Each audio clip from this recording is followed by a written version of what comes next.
Mr. Mohammed, coming to you, your party has actually broken that inertia that Mr. Durrani is talking about.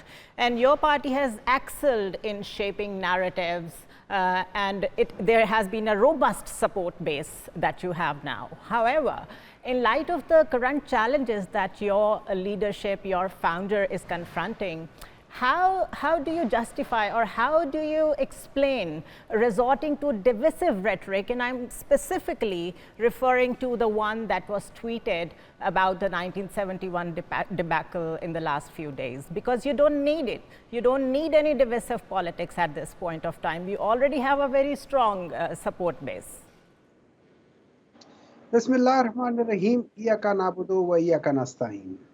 You see, what has been happening in Pakistan is right from the beginning, from Justice Munir onwards, there was this judgment which will probably people will try to bypass the main constitution because it was what they call as Nazriya Zarurat. So whatever they needed, they would just bypass it.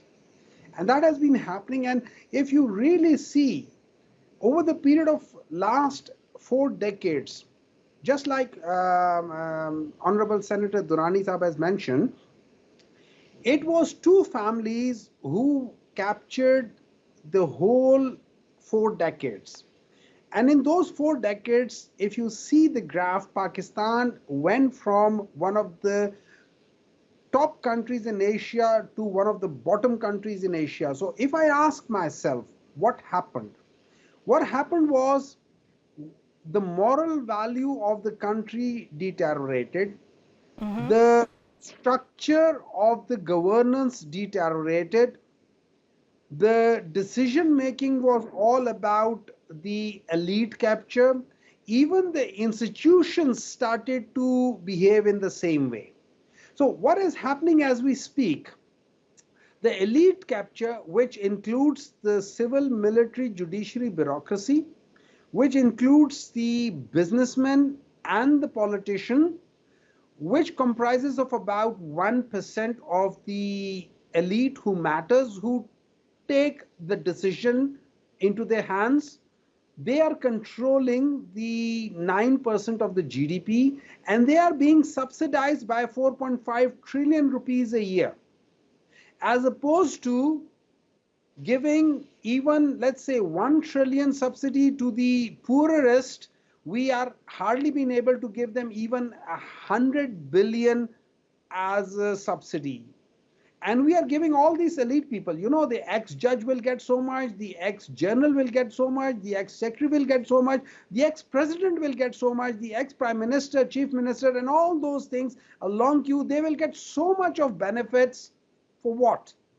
For being ex-governor or ex-president or ex... No, you know, if we start going towards that thing, that is where these 2 families are siphoning the money out of this thing. And all these leakage, whether it was a WikiLeaks, whether it was Panama leaks, or this latest, you will see that it's the same families who are always coming up, or their names are coming up as the beneficiary of or getting some new properties, which either I don't know whether they really declared or not, and if they declared, have they really shown which way the money that was transferred? Now it is very easy that this money was, you know, I inherited this money from my father, but hold on, how did your father get this much money? Nobody's going to ask that question. So what is happening is all the decisions are being made for these elite people. And if you see how they talk to us, they say, we, the children of the rulers, we, the rulers of this country. They don't talk about... That's a mindset. Unfortunate, but that's a mindset. Exactly. But exactly. that brings me to the question of NAB. We are all aware of the harassing and hounding of politicians by the NAB since it is created in President Musharraf's era. But whosoever tries to get rid of it, the other political party wouldn't let it happen. And this NAB amendment case right now in the Supreme Court is the epic example that politicians let the NAB be used against each other. And then they blame that they have been victimized by NAB at the behest of establishment. So why don't you all get together under one roof when it comes to NAB? You see, if you ask me about this SNAP, there are two parts of it. One are the different, sections of the NAB amendments where they have tried to tweak things so that, one can get away with the,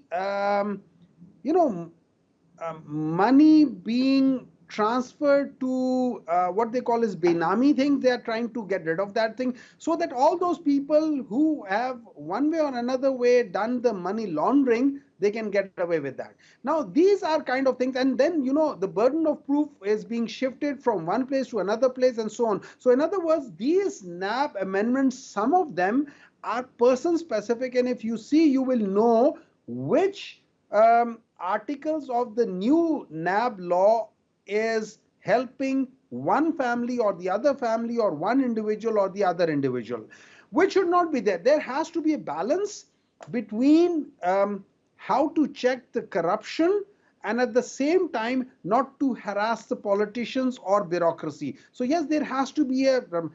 There has to be a consensus among political parties for that. I would say that first you need to sit on one table and discuss a few things and develop a consensus and then go to the Supreme Court rather than challenging each other. It's